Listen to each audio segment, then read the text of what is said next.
Many years ago, I had a friend who was in a dying marriage. Things were not going well. They were separated. They were headed toward divorce.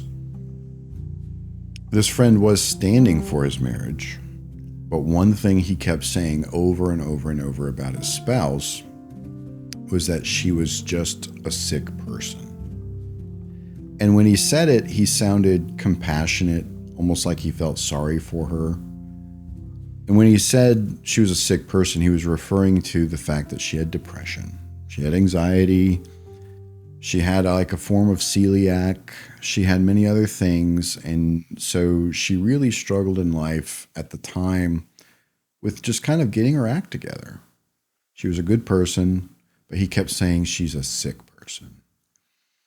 And I kept trying to tell him that as long as he referred to her in his own headspace, in his own heart, as a sick person, nothing was really going to change for the better, because he's fundamentally failing to accept her truly for who she is. And he's always going to see himself as the responsible one, or the one who has his act together, or the one who, this person would be lost without me. A bit of a savior complex, which he admitted to. And so I guess that brings us here in our episode about acceptance.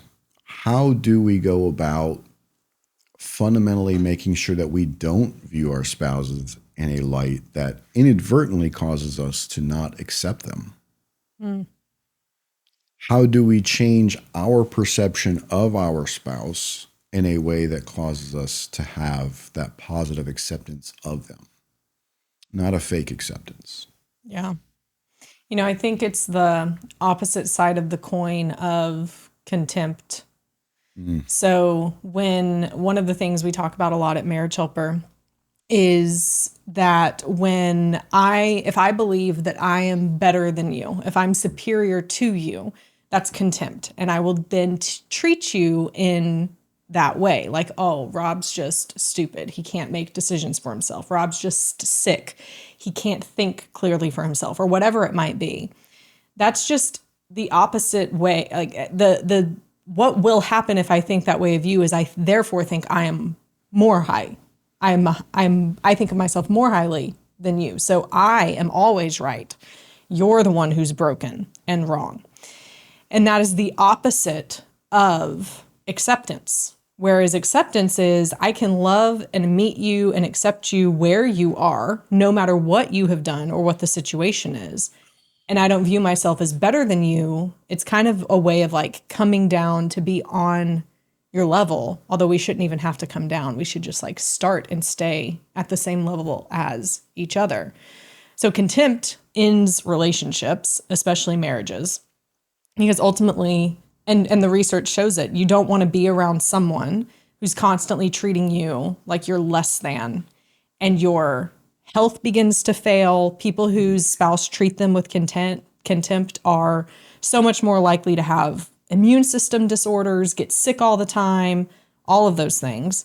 Whereas I don't know that there's been research or data on this, but when you're in a relationship where the other person treats you with love and acceptance, I can only imagine you're going to have a healthier, more vibrant life. Yep. When that's the case. So in terms of like going back to your friend, what should he have done? What does acceptance actually look like? Well, you bring up a really good point that what he was practicing was a form of contempt. What should he have done? Well, there's a million different things he could have or should have done differently, I suppose. I want to go back real quick, though. There was a text message thread that as things were falling apart, he shared this with me with his partner. And when we go back to him viewing her as a fundamentally sick person, so he has contempt, I imagine an unspoken thought that one would be forced to kind of have is, well, how can my spouse, who's just a sick person, how can they really have a valid logical argument or say anything that's really valid, logical, etc., especially when you view them as a very illogical person. Oftentimes in marriages, men view their wives as very illogical because women do tend to display more emotion. We sometimes wrongly assume that thus they must not have any logic, which isn't true. Everyone, when flooded, everyone, when overwhelmed with emotion, is going to display lots of emotion and very little logic in the moment. That doesn't mean they're illogical people. And so in this text message thread, his wife, soon to be ex-wife, he had said to her, I think you should go to X location in the world. You would love it. He said to her, He like, said you should that go to on her. a trip. Yes, to, I forget what place it was. Okay. She had as a barista at Starbucks, and by the way, she's a very well-traveled person. She's traveled more places than the average bear. And one day she was a barista at Starbucks, and a customer was like, oh yeah, Rome, you would love it if you ever got to go. Assuming that she had never been. And she's like, I've been to Rome, probably multiple times. And she was just so tired of people. It was kind of like this low-key condescension. Mm-hmm. You would love it if you ever got, and it's like, well, you know what? Maybe I would, maybe I wouldn't. You don't know if I would or not. Why don't I be the judge of that? And so she pushed back on that, not on the suggestion to go to that place, but rather the tone being taken. And it's an easy mistake to make. It's not, I think most reasonable people would agree that if I say in a text message to you, Kimberly, let's go to Australia, I think you'd love it. Well, you've already been. So unless I checked, you did love it. So you probably wouldn't take offense to that. But if people are constantly saying to you, oh, you would love it if you did this, that, and you're like, why don't I be the judge of that? At some point, you're probably going to start pushing Well, the state back. of our marriage currently is in such that Yeah, I think that also the state of the relationship that someone would say that in matters too. matters. The position he took was, she's crazy. This is her having an episode of craziness. He sent lots of screenshots to me, and he wanted me to validate that she's crazy, and I didn't do that. I think that was disappointing. That all comes from a position of contempt. Mm-hmm. How can my spouse who is beneath me, they're sick or they're just not capable, they're incompetent, they're stupid, lazy, you name it. How can they say anything worth my attention, worth my time? How can they make a logical point? Many men will take the position of, how can my wife raise a logical point? I know of another couple, and I believe they stopped doing this. I say they, him. This individual, he has like a doctorate degree, PhD. And his wife, I believe she didn't even have an undergraduate degree. Those marriages can work fine as long as the person with the PhD doesn't start thinking of themselves more highly than they ought. Mm-hmm. And I recall him making statements about her that she's just stupid and things of that nature. He would often do like a mocking voice of her when she would want something. And he's like, no, that's stupid. I believe they stopped doing that. Hence, they are still married. They're not divorced. And that's good. But I feel that contempt is perhaps one of the greatest enemies to acceptance, I suppose, in a nutshell. So I can't tell you all the things he should have done besides accept her where she was at. I think he would argue he was doing that. He's like, oh, well, she's sick, but I accept her for her sickness. And it's like, maybe get out of that headspace. And if you do have a spouse who really is, let's just say they're suffering from mental illness to the degree they have to sometimes be institutionalized. Hopefully they're not harming anyone or themselves, but let's just say they check themselves in every now and again to the psych ward because they're really struggling. I still don't think looking at them as a sick person is going to do you any favors. Looking at them as a flawed person just as we all are, who happens to have a medical condition, and you're going to stand by them through it. I think that's probably a better approach. And by the way, in this marriage, she was nowhere near checking herself into a psych ward. She wasn't harming herself or other people. And after their divorce, which it sucked, it wasn't great. They did make some attempts to reconcile, but ultimately divorce. They both went their own way, and they both actually flourished quite a bit. She became a nurse. She, it sounds bad to say that she got her life together, but she did get a lot of things together that were previously, and it was tough for her. And he also went on to have a stellar career. And they both now have children from other folks. So perhaps there was mutual contempt there in that relationship. As you said earlier, it makes people sick. It can cause people to have all kinds of adverse reactions that can translate over into their habits or lack of habits in life that affects them. Constantly being around another person who has contempt for them. And from the stories I heard from them, there was a lot of mutual contempt. Yeah. Which really stinks. But it could have worked. It could have. It was close to getting saved at one point. But for it to, meant both of them had to change the way that they saw and viewed each other. And acceptance, I think it's worth explaining and defining what acceptance means and what it looks like. So acceptance, as we know, is the key to love. Because if I ultimately don't feel accepted by you in our marriage, then I will never feel like I can truly open up and be intimate or be vulnerable, be open, be transparent, because you're never going to accept me for how I truly am. And therefore, it will keep a wall built between us. And that was a big issue the first 2 years of our marriage, probably more specifically.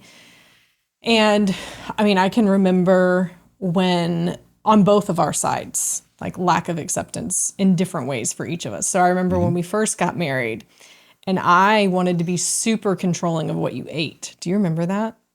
Because I was at it. It was a lot of McDonald's. Yeah. And that made me want to dig my heels in. You did. Yeah, you totally did. And I got fat. Yeah. And if you look at the love path, so the listeners, if they have access to the love path, or you could get on Google and type in Joe Beam's love path and look at that image and notice how acceptance is a bridge. After you get past attraction and you get past all those things, you find yourself at the bridge of acceptance. And it's a bridge. Even those with the intent to cross it may not fully do so or may fall off and have to proverbially swim back to shore and try again. We did. Our first 2 years, we had the workshop on the front end of our marriage. And yet we, for the first couple of years, still failed to accept one another fully. Full acceptance. And here's the thing. If your spouse isn't accepting you, you can't control that. You can control if you accept them. I believe you probably started just predictive nature of our personality. You probably started fully accepting me first. And at some point, I believe I started following suit. And if you look, and again, if you're pulling up the image of Joe Beam's love path, I Google it or whatever, in the middle of the podcast, maybe press pause, take a look at that. You look further down the love path and you will see the joint aspirations. But notice it's on the other side of the bridge of acceptance. You can try on paper to have joint aspirations with one another, but if you don't fully accept one another, those things are going to start falling apart. You'll see it, there are these HGTV fixer-upper type shows. where celebrity couples, each person was a celebrity in their own right. They get married, and they'll do the Fixer Upper show together. And a couple of years later, they're divorced. Well, on paper, they had the attraction. They probably had some limerence going on. They had their joint aspirations. I'd be willing to bet that if you were to like go and map out where things were breaking, I think a lack of full mutual acceptance is probably kind of toward the root of things, which leads to the practicing of horsemen. I would almost venture, this is a hypothesis, so Dr. Gottman, you're probably not listening, but if you are, don't come hunt me down. I would venture to say that lack of acceptance is the root cause of the practicing of horsemen. In other words, when you practice horsemen, it probably comes out of the heart of a lack of acceptance toward the other person. Because if I don't truly want to accept you for who you are, something wrong with her, I'll start to have contempt for that thing, whatever it is. I may decide that, like, how dare she say something to me when she, say something about my McDonald's when she this, that, or the other. So then I decide to return fire with criticism. And then when that criticism is not received well, I start getting defensive. Mm-hmm. And then I just stomp off and stonewall until the next fight. I would say at the heart of that, at the root of that, the root cause, if the four horsemen, if it was a tree with four big branches of death, the roots would be lack of acceptance. That's my hypothesis. I would say that's how important it is. And if you're looking at that love path image, you're not going to be able to really get to those aspirations that you share with one another and start working on in life without the full acceptance. You just can't go there. You can try, and it's going to fall apart every time. You got to go back to the bridge of acceptance, and you got to cross that fully. Yeah. So how did we do this in our marriage? Slowly. Didn't happen overnight. No. But let's paint the picture because I think that it's a lot of information to hear, but hearing it through story can help understand how it all works and how it all plays together. So the first several years of our marriage, probably more than just the first two. I mean, the first two we were together and it was difficult. So I was an extrovert, you were an introvert. That's one thing that we didn't really accept or learn to love about each other for a while. And it drove a deeper wedge. So when we lived in Korea, so we got married, moved to Korea, for those who don't know. And you were in a pretty high demand job, working 10 to 12 hours a day, flying nights, several days a week. So you were new to really being in the Army and being in that kind of position where you were over a platoon. And things like that. So you were just under super high stress. Yeah, and you'd work 13, 14 days in a row sometimes. Well, I couldn't work at first. No, I would. Oh, yeah, you would work, yeah. Yeah, so you were working a ton. And you weren't working at all. And I wasn't working at all. So you're the extrovert at home alone for no 12 car, plus hours a day. No way to leave. No car. You had friends, but I mean, they were often stuck at home without a car too. And I, the introvert, stuck around people all day, 12 plus hours at a time. I come home, well, what do I want to do? You want to chill out. I don't want to talk. I don't want to think. Nope. I don't want to move. I just want to lay there. And you are like a chatterbox with some overcharged batteries in your back, just wanting to go 100 miles an hour and share your and life do story. Things and leave. Yeah, leave, go do stuff. Yeah. I would say that those, and that was hard. Those were hard times. And that was a rough way to start the marriage. Yeah, because we would fight. So we would fight about it. I do think, though, that we realized the differences, and we also were like, look, I felt that on some level I could accept you for being an extrovert. I couldn't help, like, I realized there was no way I was going to be able to control out of you that at the end of the day, when I get home, you're going to want to be a chatterbox and do all this. And I probably tried at first. You did. Okay. You didn't try to control the extrovert out of me. You tried to control the rest of the scenario around my life. Okay. Like, no, you can't take the car. No, you can't travel into Seoul. No, you can't do all of this stuff. So you'd put all these rules in place around me where you might have been like, oh, you're an extrovert and that's great. And I love you even though you're an extrovert. But I couldn't actually go do anything. Well, in the flaw in being married to a man who's watching Taken probably 3 or 4 times is that I, of course, imagined Taken. That I would be taken. Yeah. And I'd be too busy to go rescue you, plus lack of martial arts skills. So I had this thing playing in my mind of if she goes off adventuring, like that's it. She'll be taken and I'll just never see her again, kind of thing. The car, I clamped down. I was just so stressed out that I was being very rigid. Mm-hmm. I could have loaned the car to you. And I did eventually.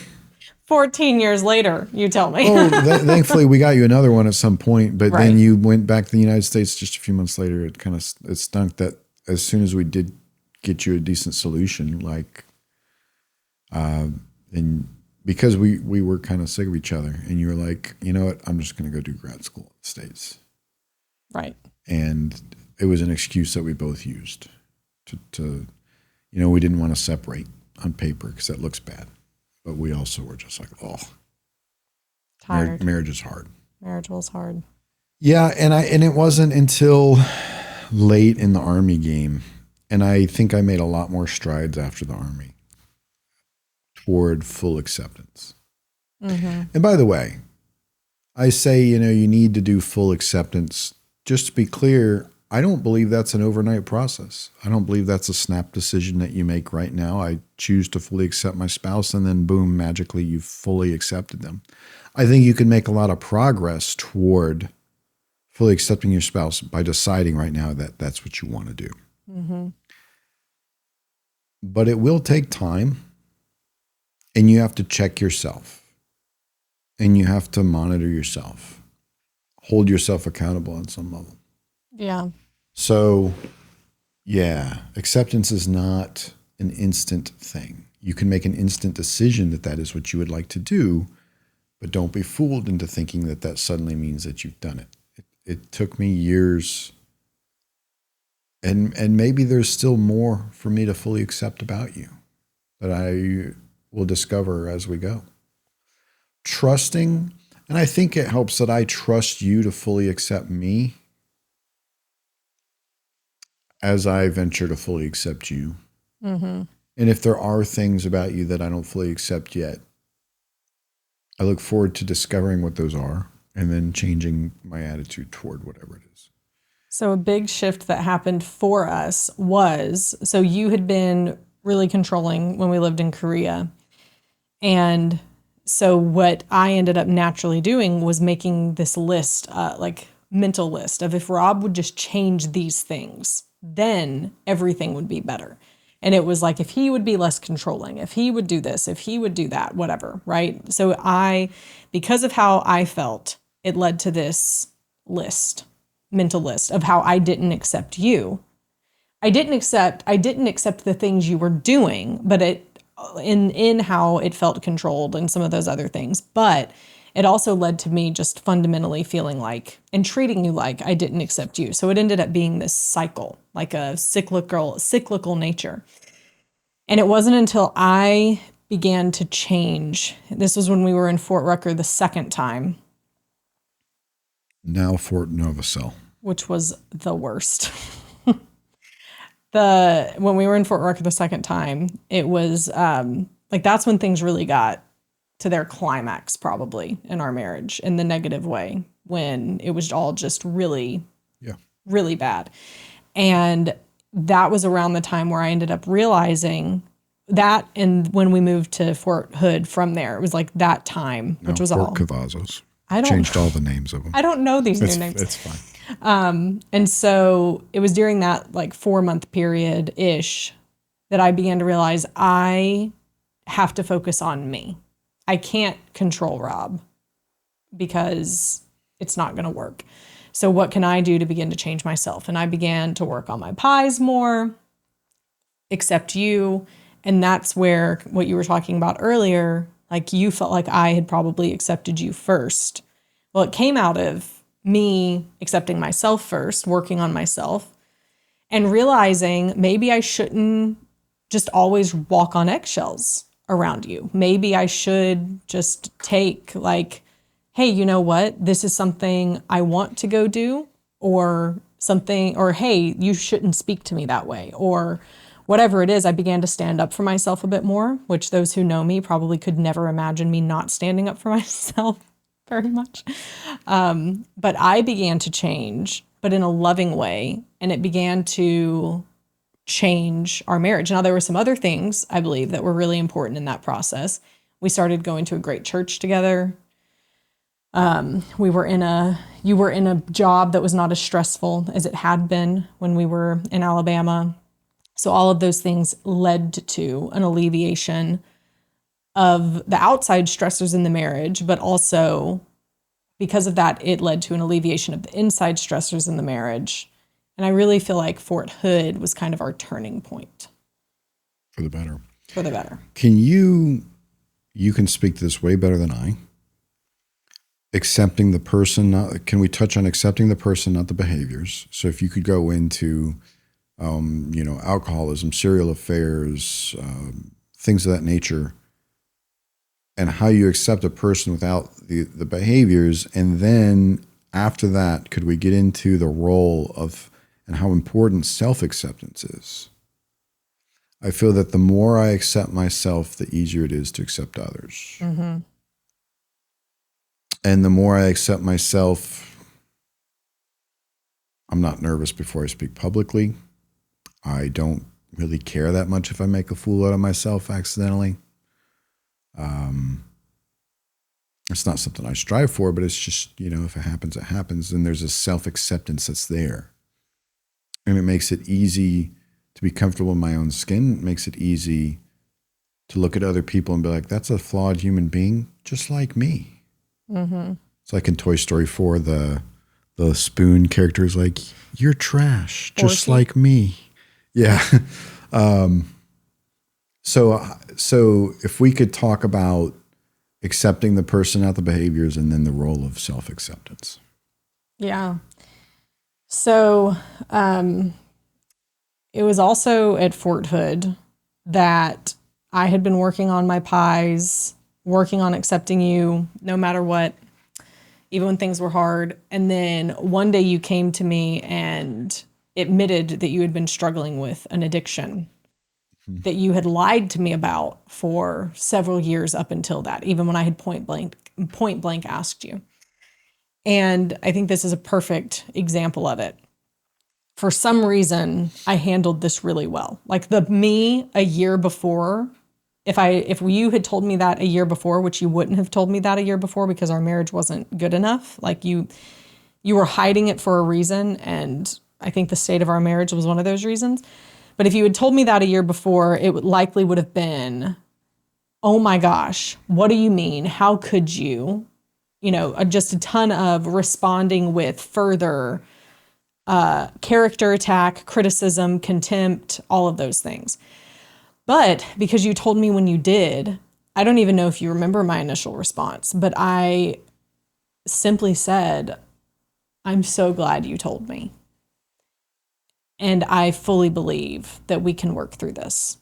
So there was a response from me of, I accept you. I don't accept what you're doing. It's going to have to stop. We're going to have to make a plan to change it, which we did. But it didn't further ignite shame within you, I don't think. Because it was, hey, I see that took a lot for you. And I love you. regardless of what you just said. And it was a very trust building experience as opposed to a trust breaking. Whereas if I had taken what you said to me and inflicted shame and all of those things, how could you likely would have not shared that with me again in the future and just hidden it, and it probably would have continued to fester. So we don't have to accept, and so that was our situation. But with things like when your spouse is drinking too much, it doesn't mean you go and get them the beer every time they ask for it. You can, but also you can't necessarily rip the beer out of their hand. So it's this fine tension between, hey, I love you, I see you're hurting, but this behavior can't continue for your good, for our family's good.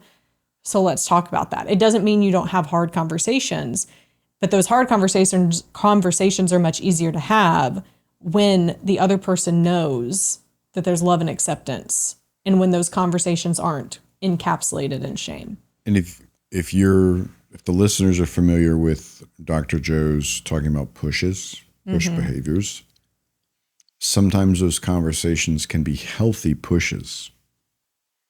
Yeah, necessary pushes. A necessary push. And it may actually further push your spouse away. They may even feel very unaccepted. What do you mean I can't drink? You don't accept me how I am? I'm an alcoholic. I've been an alcoholic my whole life. How can you not accept me? Right. And it's like, you as a person, you aren't alcoholic. Like your identity, your name is Rob or Kimberly. It's not alcoholic. Yeah. Your identity is Rob or Kimberly, not alcoholic. Right. Alcoholic is a behavior pattern that you exhibit.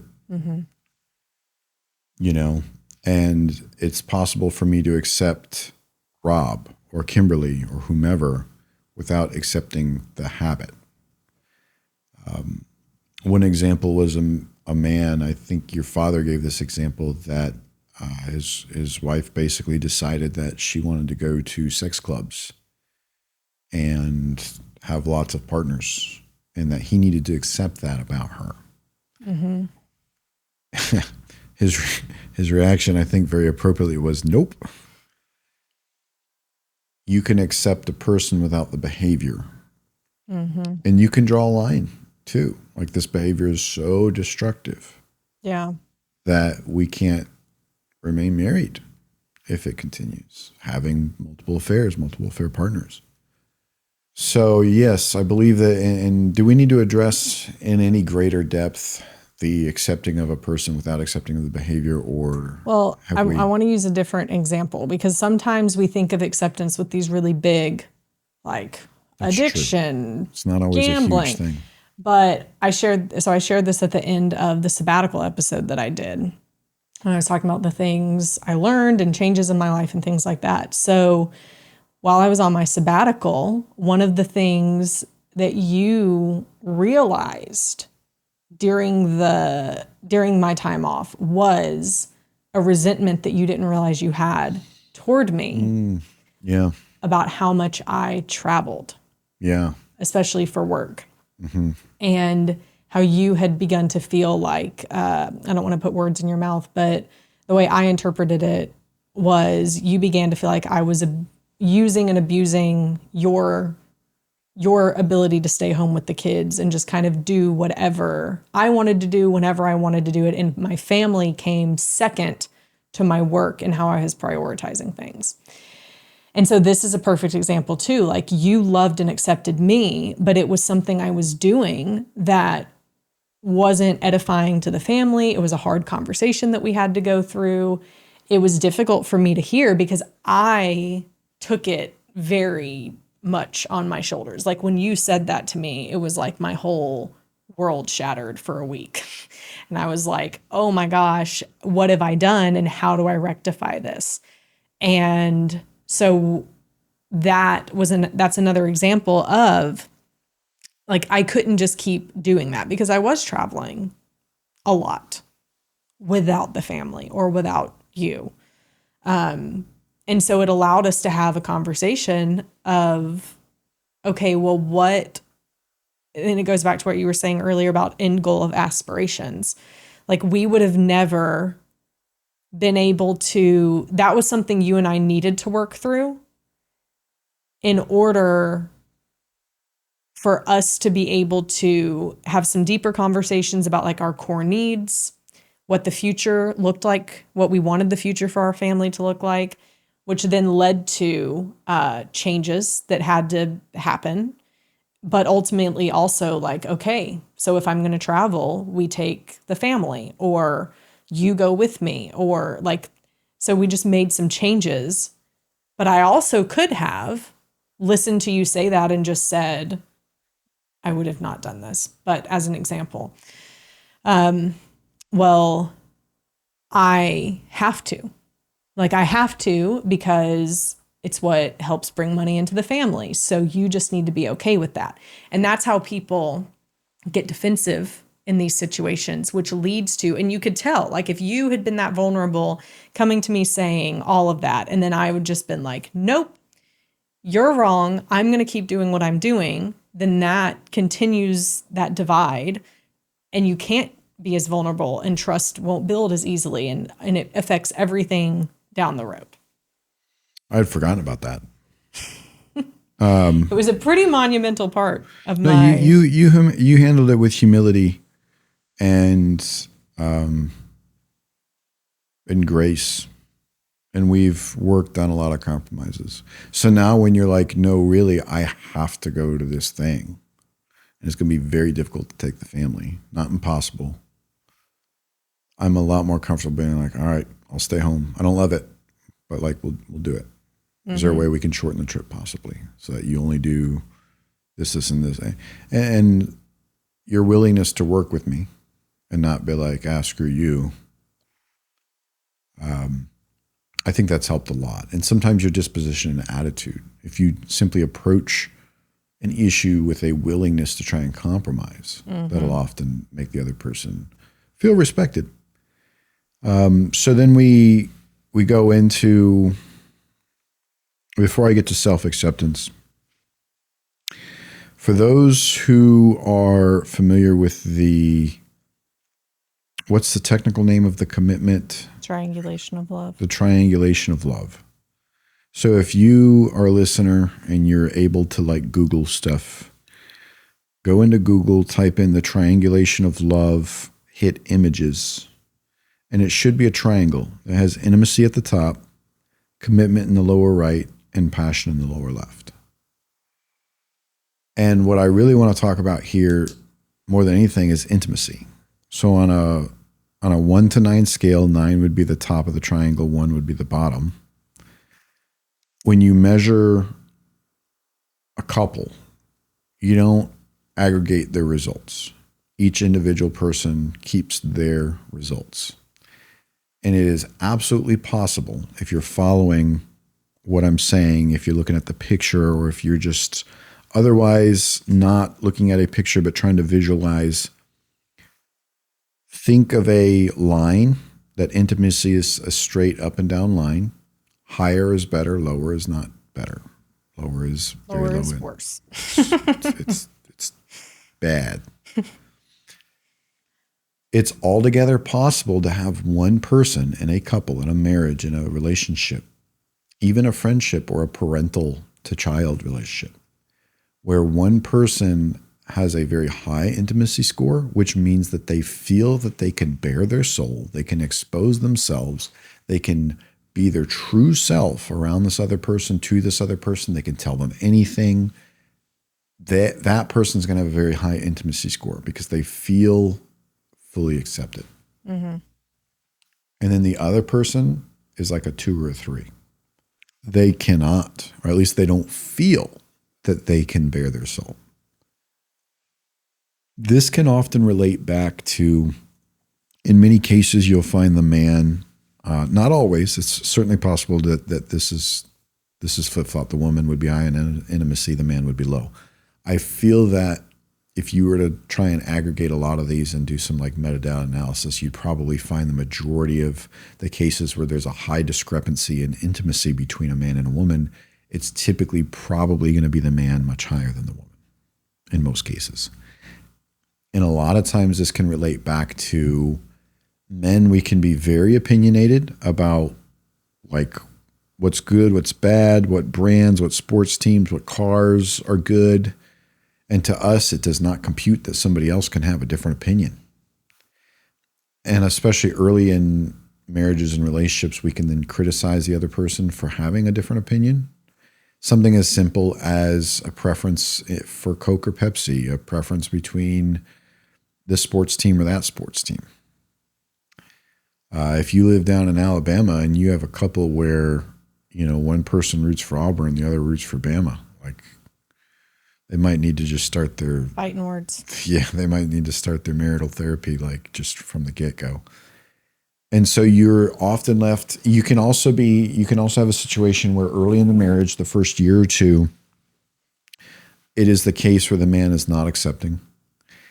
And the woman may never recover from that. Even if he matures later on and becomes more accepting, she may not feel it, or because of all the rejection or criticism she faced in the first year or two of marriage, she still may not want to bare her soul. Years later, decade later, because she's like, nope. I remember 10 years ago when I said I like Pepsi and I got an earful for an hour over it. And I remember I would do stuff like this to you. Maybe not over drink preferences, but just random crap. If you screwed something up just a little bit, I'd go on for like an hour. And you would often point out, like, chill. I already said I'm sorry. I can't go back in time. And I would often be like, oh, yeah, it's true. I'd be like, all right, well, I want to rant for 30 more minutes, but I guess I'll not. So it's important when you are thinking of intimacy in terms of, can I bare my soul to this other person? Can I tell them anything about me and they accept me? Make sure that's a two-way street. And if your spouse, if you suspect that they may not be bearing themselves to you, I actually think you could probably go to them gently in conversation and say, hey, you know what? Am I blocking intimacy? Are you scared to bare yourself to me? Are you scared to tell me about yourself? And whatever I've done to cause you to feel like you can't do that, I'm truly sorry. Yeah. I want you to know that I want to accept you. I want to accept all of you just the way you are. Yeah. And I believe that conversation will probably go a long way. For sure. It'd be a wise thing to do. And it helps to have self-acceptance. Yeah, for sure. And the self-acceptance, when we can look at ourselves and instead, as women, a lot of times we'll look at ourselves and say, oh, if only this area of my body were skinnier or this area were bigger, instead of just looking at ourselves and loving and accepting our body for how it is, as an example. For men, it's our calves. It's your calves and biceps. Our calves are not big enough. Upper body strength, according to the body esteem scale. But the more likely we are to see things within ourselves that should change, that's more likely to translate into how we see other people. And I notice this a lot with our daughter. So I've had to be really mindful as she gets older of noticing how I talk about myself, because she picks up on it. And I don't want her to think, oh, maybe I should, because she's heard me talk before about like needing, like, oh, I want to be on a diet or whatever. And then she started using those words. This was probably about a year ago. And I was like, no, you don't. But it makes you have to look inward and say, how am I showing those people around me that I can love and value and cherish myself? And that also helps us love and value and cherish others. Well, as we wrap up the episode, what are your key 3 takeaways from today's episode? I think we touched on it last and we touched on it briefly, but self-acceptance is kind of a cornerstone. acceptance is a two-way street, but you can only control how much you accept the other person. Mm-hmm. And that if you want to successfully move to the later stages of the love path toward joint aspirations and things, mutual acceptance is key to doing that. Mm-hmm. Absolutely. Love it. Thanks for joining. Thank you for having me. Until next time. Until next week, stay strong. I'll try.